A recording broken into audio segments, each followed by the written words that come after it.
Hi friends, I am Josna. Welcome to my YouTube channel Deepa Vision. Friends, CSCID Common Service Center Digital Seva Portal जनसेवा केन्द्र ID आसला परे first time किपरि login करिवे आज मु एही वीडियो रे लाइव प्रोसेसिंग देखेबी। सीएससी जनसेवा केन्द्र ओपन करी आपण माने बहुत पैसा इनकम करि परिबे। सीएससी जनसेवा केन्द्र ओपन करी आपण माने जेते काम करि परिबे सेते अधिक इनकम करि परिबे। एही जनसेवा केन्द्र रे बहुत प्रकार काम अछि। आपण माने जेते अधिक वर्क करिवे सेते अधिक इनकम करि परिबे। सीएससी जनसेवा केन्द्र गोटी ई गवर्नमेंट सर्विस अटे। एही जनसेवा केन्द्र रे सरकारंकर विभिन्न प्रकार डिजिटल सर्विस आसी थाए। जेपरि कि आपण माने सब जानि थिबे जनसेवा केन्द्र रे वर्तमान सुभद्रा योजना ऑलरेडी चालुछि। एही सुभद्रा योजनाटी सरकारंकर बहुत बड़ प्रोजेक्ट होइथिबारु सीएससी भिएलई माने बहुत इनकम करि पारुछन्ति। जेपरि कि एही जनसेवा केन्द्र रे आगामी दिन रे सरकारंकर विभिन्न प्रकार काम आसी पारे। एबे आम ओडिसा रे आयुष्मान भारत प्रोजेक्ट दी लॉन्च होई सारछि। एही आयुष्मान कार्ड रो वर्क आम जनसेवा केन्द्र मध्ये लॉन्च होई पारे। फ्रेंड्स, सीएससी आईडी जनसेवा केन्द्र रो आईडी ओपन करी आपण माने केउ केउ सर्विस कस्टमर को दे पारिबे आसंतु देखि नेबा। जेपरि कि एक रे पैन सर्विस आपण माने एही जनसेवा केन्द्र रे प्रत्येक कस्टमर रो पैन कार्ड अप्लाई कर पारिबे। दुई रे आधार सर्विस आपण माने एही जनसेवा केन्द्र आसिला परे आधार रो सर्विस नै लोक मानकर आधार कार्ड भी अप्लाई कर पारिबे। तीन रे इंश्योरेंस सर्विस एही इंश्योरेंस सर्विस टी जनसेवा केन्द्र रो आईडी आसिला परे आपण माने रैप एग्जाम देई एही इंश्योरेंस सर्विस टी को एक्टिव करबा को पड़ी थाए। रैप एग्जाम देला परे आपण माने समस्त प्रकार इंश्योरेंस एही जनसेवा केन्द्र रे कर पारिबे।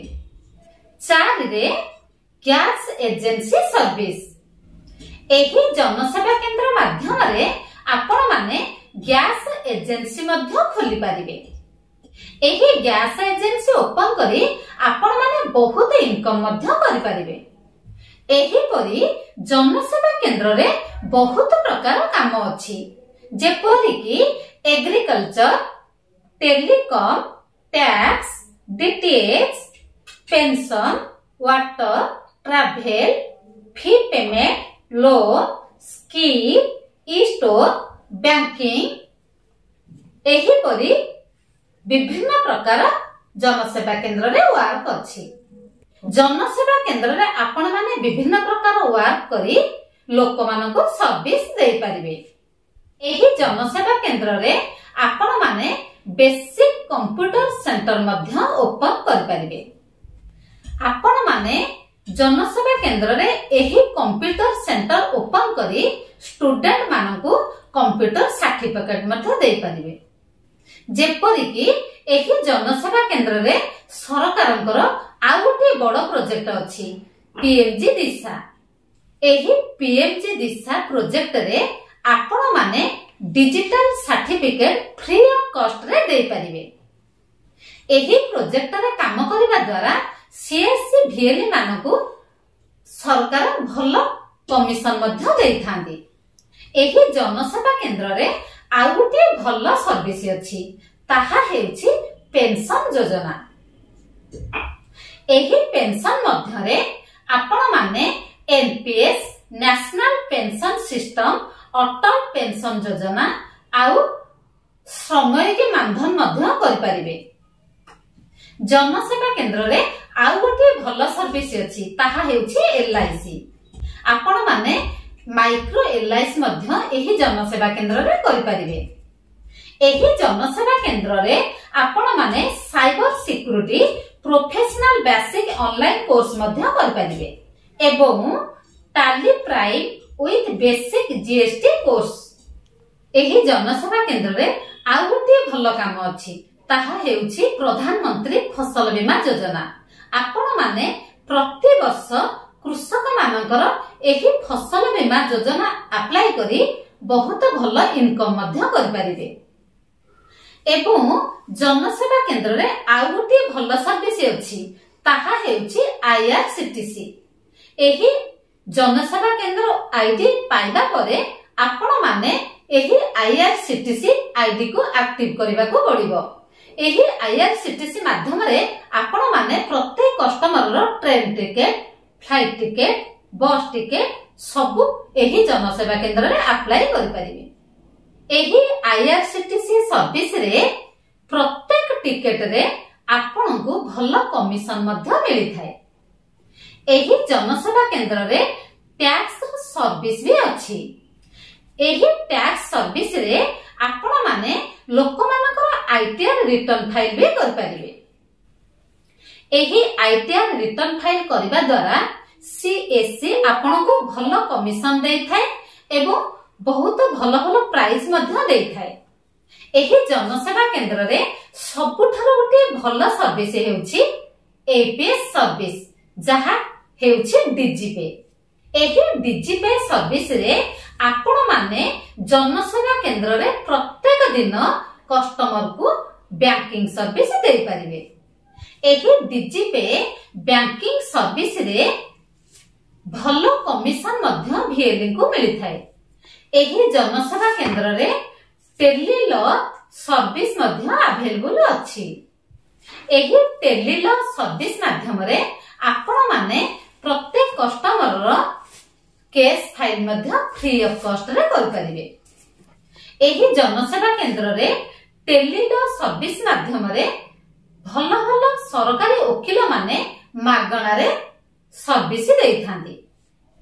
जनसेवा केंद्र रे आउ गोटे सबुठारो भल सर्विस हेउछि टेलीमेडिसिन। प्रत्येक जनसेवा केंद्र रे पेशेंट माने भल भल डॉक्टर मानकर अपॉइंटमेंट नेई ट्रीटमेंट कर परिबे। एही जनसेवा केंद्र रे ई श्रम कार्ड, वोटर आईडी भली बहुत प्रकार वर्क आपण माने कर परिबे। जनसेवा केंद्र रे एही परे विभिन्न प्रकार वर्क करी आपण माने भल इनकम मध्य कर परिबे। एबे आसंतु देखि नेबा एही जनसेवा केंद्र रो आईडी टी आसिला परे आपण माने ताहा को किपरि फर्स्ट टाइम लॉगिन करिवे। एही जनसेवा केंद्र रो फर्स्ट टाइम लॉगिन करबा वीडियो टी देखिबा पूर्वरु आज पर्यंत जे माने मोर एही चैनल टी को सब्सक्राइब करे नाहंती so please subscribe my channel. CSC ID first time login करबा को हेले सर्वप्रथमे कंप्यूटर रे गूगल क्रोम ब्राउजर टी को ओपन करंतु। सेठारे सीएससी रजिस्ट्रेशन टाइप करी सर्च करंतु। सर्च कला परे एही भली इंटरफेस आसीबो। एठारे माई अकाउंट उपरे क्लिक करंतु। माई अकाउंट रे क्लिक करिबा परे तळे एही ठारे आपणकर मेल रे आसीथिबा सीएससी आईडी टी को टाइप करंतु। सीएससी आईडी देला परे तळे फिंगरप्रिंट ऑप्शन को सिलेक्ट करंतु। एहा परे एठारे कैप्चा कोड टी को फिल करंतु। कैप्चा कोड देला परे टर्म एंड कंडीशन बॉक्स रे चेक मार्क देई सबमिट रे क्लिक करंतु। सबमिट कला परे एही भली इंटरफेस शो करिवो। एही ठारे सीएससी वीएलई कर फिंगर को स्कैनिंग करबा को पड़िवो।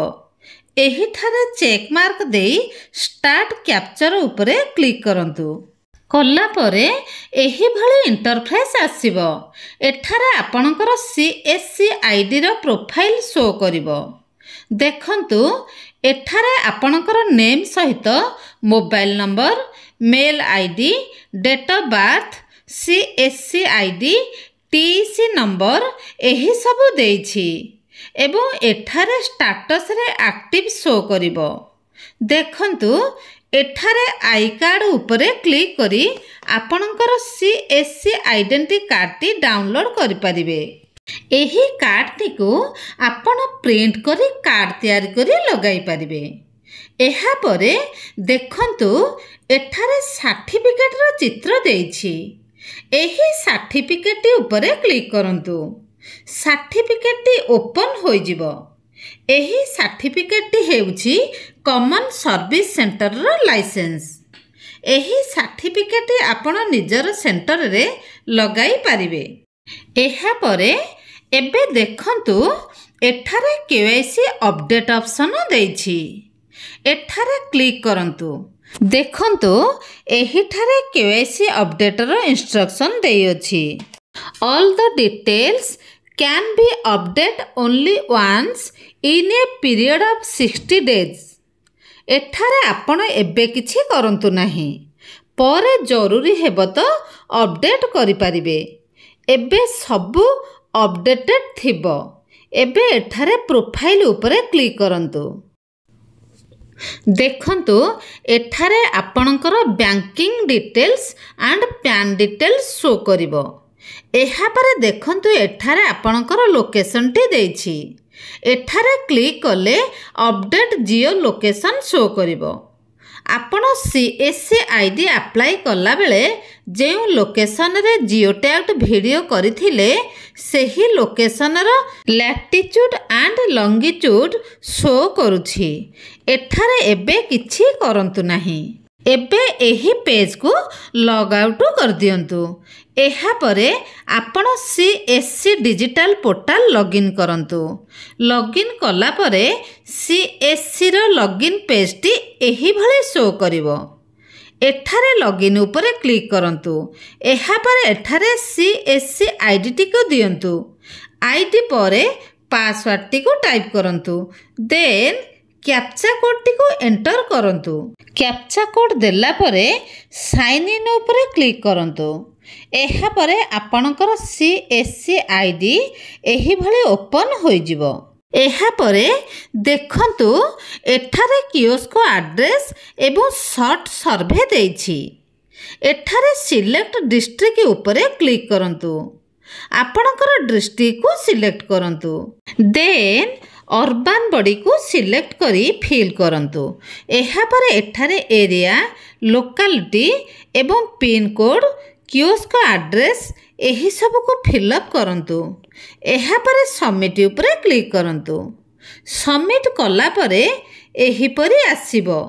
देखंतु एठारे do you regularly transact on digital Seva portal पचारिछि। आपण एठारे यस करंतु। 2 नंबर रे have you installed the DigiPay application and do use the service regularly. एठारे मध्य यस करंतु। Do you have a iris device. एठारे मध्य यस करंतु। एही भली सबुथिरे यस यस करंतु। Do you have a fingerprint device. सबु ऑप्शन रे यस करंतु। यस कला परे सबमिट कर दियंतु। सबमिट कला परे सर्वे सक्सेसफुल शो करिवो एवं आपणकर CSC आईडी फुल्ली ओपन होई जिवो।